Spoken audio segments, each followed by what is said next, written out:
Hello and welcome दोस्तों। अगर आप ट्रू इंडियन क्रिकेट फैन हैं तो ये वीडियो आपके लिए, क्योंकि हर इंडियन क्रिकेट फैन के दिमाग में एक बात जरूर होगी कि इस वक्त इंडिया के पास इतने ज़्यादा खिलाड़ी हैं कि इंडियन क्रिकेट अगर चाहे तो आप 4 से 5 टीमें बना सकते हैं, लेकिन ओवरऑल क्वालिटी का क्या? क्योंकि जब आप अपनी मेन टीम देखते हैं तो वहाँ पर बहुत सारी चीज़ें आपको मिसिंग नज़र आती हैं और यही वजह रही है कि इंडिया की टीम पिछले 10 सालों में कोई आईसीसी का टूर्नामेंट नहीं जीत पाई। सो इंडियन क्रिकेट में, स्पेशली डोमेस्टिक क्रिकेट में, कौन सी ऐसी चीजें हैं जिनको ठीक करने की जरूरत है जिससे आपके पास क्वालिटी प्लेयर निकल कर के आए, ना कि आपके पास 50-60 प्लेयर की क्वांटिटी हो। आपको वो 15 खिलाड़ी चाहिए जो आपको वर्ल्ड कप जिता सकें, आईसीसी की ट्रॉफी जिता सकें और इंडियन क्रिकेट का डोमिनेशन दुनिया की क्रिकेट में बना करके रख सकें। सो 50 खिलाड़ियों की जरूरत नहीं है, आपको 15 अच्छे खिलाड़ियों की जरूरत है और उसके बाद बैकअप पूल की तो बात होती रहेगी। सो अगर आप इंडियन डोमेस्टिक क्रिकेट के स्ट्रक्चर को समझें, स्पेशली रणजी ट्रॉफी की बात करें, सो रणजी ट्रॉफी में कुछ वक्त पहले तक 28 टीमें हुआ करती थी, लेकिन जब से लोढ़ा कमीशन की रिकमेंडेशन आई कि हर स्टेट की एक टीम का होना जरूरी है, उसके बाद आपकी टीमें 28 से 38 हो गई। उसमें आपने क्या किया कि 2 ग्रुप्स में उसको बांट दिया। एक को आपने एलीट ग्रुप कहा और दूसरे को प्लेट ग्रुप कहा।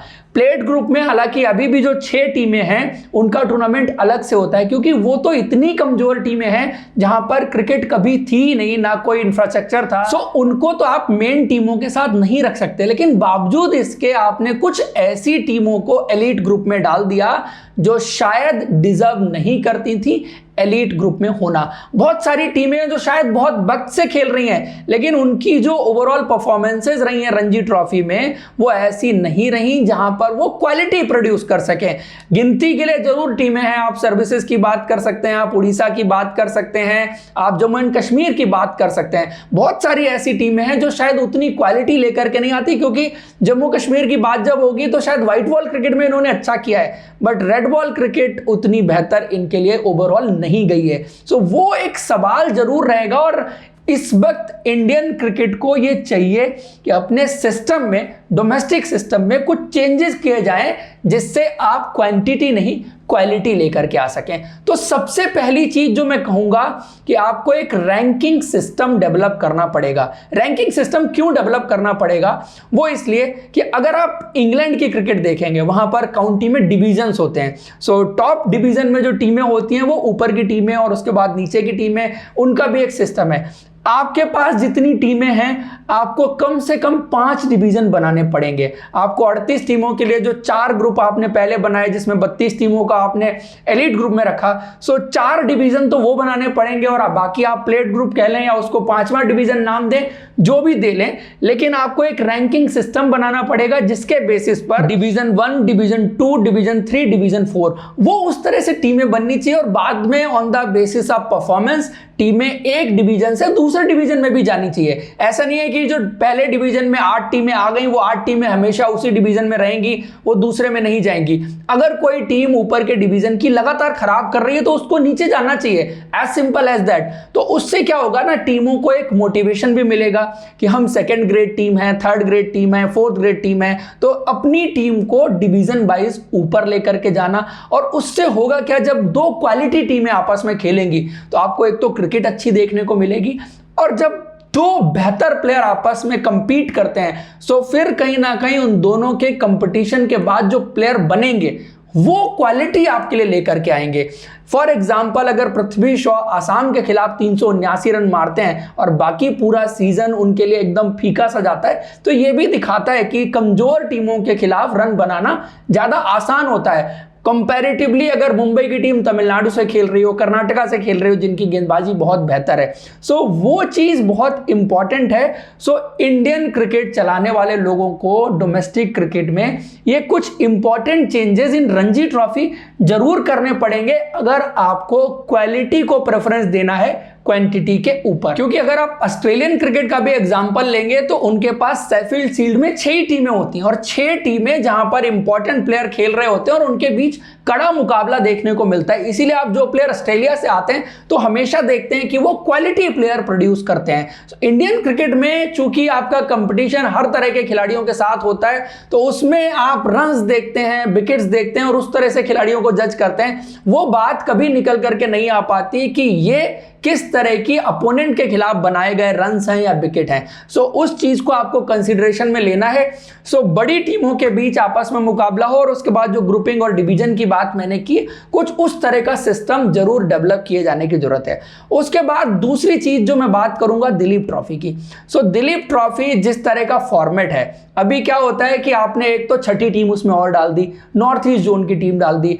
अब पहले से वहां पर 5 टीमें मौजूद हैं, लेकिन छठी टीम जो आपने डाली है वो इतनी कमजोर है, किसी भी तरह से वो कंपीट कर ही नहीं सकती थी। उनका मुकाबला सीधा क्वार्टर फाइनल में नॉर्थ जोन की टीम के साथ होता है और नॉर्थ जोन की टीम उनकी धज्जियां उड़ा के रख देती है। सो इतना डिफरेंस लेवल ऑफ क्रिकेट में दोनों टीमों के बीच देखने को मिलता है, तो उस टीम को आप कैसे रख सकते थे? और अगर आपको बनानी थी, आपकी मजबूरियां हैं, जो रिकमेंडेशंस हैं उनको आपको फॉलो करना है, तो आपको जो डिवीजन ज्योग्राफी के बेसिस पर है उसको आपको खत्म करना पड़ेगा। आपको कुछ ना कुछ चेंजेस करने पड़ेंगे नॉर्थ ईस्ट जोन की टीम में। कुछ टीमों को तो एटलीस्ट इंक्लूड करिए, जैसे आसाम और त्रिपुरा अभी भी ईस्ट जोन का हिस्सा है, तो उनको नॉर्थ ईस्ट जोन की टीम में इंक्लूड करिए। और number of teams in east zone जब कम हो जाएंगी तो आप सेंट्रल जोन में कुछ एक्स्ट्रा टीमें हैं, आप वहां से पिकअप कर सकते हैं। तो कहीं ना कहीं आपको एक बैलेंस आउट करके चीजें बनानी पड़ेंगी।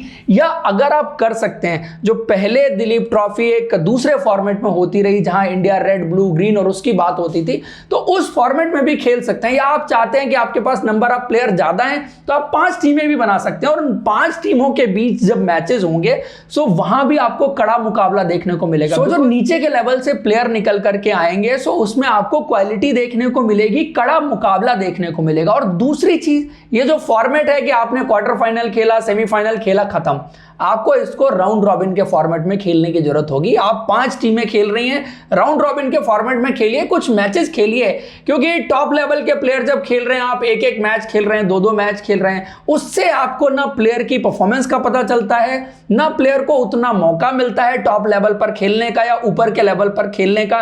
रणजी ट्रॉफी में तो ठीक है 7-8 मैचेस मिलते हैं हर खिलाड़ी को, हर टीम को, तो वहां पर ठीक है, लेकिन यहां पर भी आपको 4 मैचेस कम से कम या 5 मैचेस 6 टीमों के केस में आपको हर टीम को, हर खिलाड़ी को देने की जरूरत रहेगी। तो उससे असेसमेंट बेटर होती है और खिलाड़ी को जो लंबा वक्त मिलता है अपने आप को प्रूव करने का और ज्यादा क्वालिटी और कंपिटिटिव क्रिकेट खेलने का मौका मिलता है, तो उससे प्लेयर्स का डेवलपमेंट बहुत अच्छा होगा। सेम इसी तरह की चीज जो है वो करने की जरूरत है देवधर ट्रॉफी में, क्योंकि देवधर ट्रॉफी में भी वो 6 टीमें, उसी तरह का सिस्टम, और वहां पर तो जरूर आप राउंड रॉबिन के फॉर्मेट में खेल रहे हैं, तो इसलिए आपको दिलीप ट्रॉफी में भी उसी तरह की जरूरत है। और नॉर्थ ईस्ट जोन की टीम जो जरूर बनी है, तो आपको रिस्ट्रक्चर करना पड़ेगा अपने जोन का, जो ज्योग्राफी के बेसिस पर आपने बनाया हुआ है, क्योंकि एक टीम का इतना ज्यादा कमजोर होना ओवरऑल टूर्नामेंट को कमजोर करता है।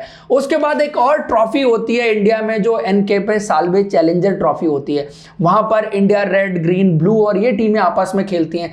ये 50 ओवर के फॉर्मेट में होता है। इस टूर्नामेंट को भी आपको और बढ़ाने की जरूरत है। हालांकि वनडे क्रिकेट जिस तरह से नीचे जा रही है, आप चाहें तो इसके फॉर्मेट को भी चेंज कर सकते हैं। आप इसको रेड बॉल क्रिकेट में भी खेल सकते हैं और जैसी जरूरत है आप उस साल उस बेसिस पर इसको खेल सकते हैं। अब ये बाउंड तो नहीं है ना कि इसको 50 ओवर के फॉर्मेट में ही खेलना है, क्योंकि 50 ओवर की क्रिकेट ओवरऑल देखें जिस तरह से कम हो रही है और सारी चीजें जा रही हैं। सो जब 3 टीमें, जिस तरह से इंडिया सीनियर टीम या इंडिया रेड ब्लू ग्रीन जिस फॉर्मेट में आप पहले खेलते थे, सो उस तरह के फॉर्मेट में नंबर ऑफ मैचेस यहां पर भी आपको बढ़ाने की जरूरत है। कम से कम 3 राउंड के मैचेस तीनों टीमों के बीच में होने चाहिए और उसके बाद फिर फाइनल होना चाहिए। उसके अलावा सबसे इंपॉर्टेंट चीज जो रहेगी इन सब प्रोसेसेस से, क्योंकि रणजी ट्रॉफी एक लेवल हो गया, दिलीप ट्रॉफी एक लेवल हो गया, उसके अलावा आप ईरानी कप खेलते हैं जहां पर रेस्ट ऑफ इंडिया और रणजी ट्रॉफी चैंपियन के बीच मुकाबला होता है, तो वो एक लेवल हो गया। और उसके बाद मेन जो इंडियन टीम में जाने का दरवाजा, रेड बॉल क्रिकेट में जाने का दरवाजा जहां से खुलेगा, वो होंगे इंडिया ए के टूर। सो इंडिया ए के टूर टूर्स आपको बढ़ाने पड़ेंगे, खास करके सेना कंट्रीज के। आपको वेस्ट इंडीज का टूर करने का कोई मतलब नहीं है, ऐसी जगह का टूर करने का कोई मतलब नहीं है जहां पर आपको कंपिटिटिव क्रिकेट देखने को नहीं मिलेगी। सो वो एक इंडियन डोमेस्टिक क्रिकेट में प्रोग्राम के पॉइंट ऑफ व्यू से चीजें बहुत इंपॉर्टेंट हैं। और उसके बाद सबसे इंपॉर्टेंट चीज आती है कि आप अपनी क्रिकेट किस तरह की विकेट्स पर खेलेंगे। सो पहले जब सौरव गांगुली प्रेसिडेंट बने थे, सो उन्होंने न्यूट्रल वेन्यू पर खेलने का आइडिया लेकर के आए थे ताकि विकेट्स जो है वो इवन हो सकें। अभी के सिनेरियो में क्या होता है कि जो होम टीम होती है वो अपने हिसाब से विकेट बनाती है, या तो बैटिंग विकेट बना देगी या रैंक टर्नर बना देगी, उस तरह की चीजें होती हैं।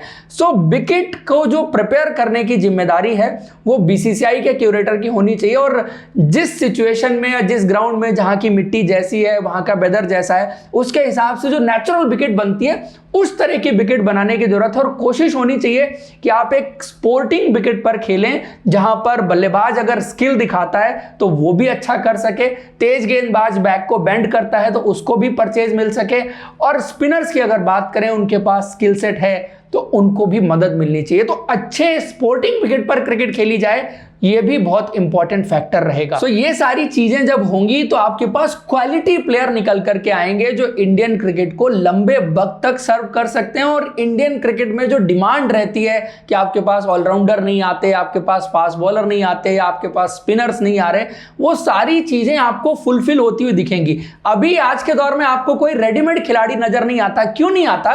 क्योंकि आपका एक मैकेनिज्म वैसा बना नहीं हुआ है, स्टेप्स और सीढ़ियां वो डिसाइडेड नहीं है कि किस तरह से एक खिलाड़ी ऊपर जाएगा। है लेकिन वो उतनी क्वालिटी लेकर के नहीं आते। आपको अगर इंडियन क्रिकेट में क्वालिटी चाहिए तो आपको दो क्वालिटी टीमों के बीच और क्वालिटी खिलाड़ियों के बीच मुकाबला करना पड़ेगा, ना कि एक तरफ बहुत बड़ा प्लेयर है और एक तरफ बहुत ही छोटी टीम या जिसने क्रिकेट का उतना एक्सपीरियंस ही नहीं है उसके बीच आप मुकाबला कराते हैं। सो ये कुछ मेरे सजेशंस थे, अगर इंप्लीमेंट होते हैं इंडियन डोमेस्टिक क्रिकेट में तो शायद उससे बहुत कुछ बेहतरी डोमेस्टिक क्रिकेट में देखने को मिल सकती है। आपको कैसे लगे आप जरूर बताइए। बहुत शुक्रिया आप सभी का जुड़ने के लिए। Thank you.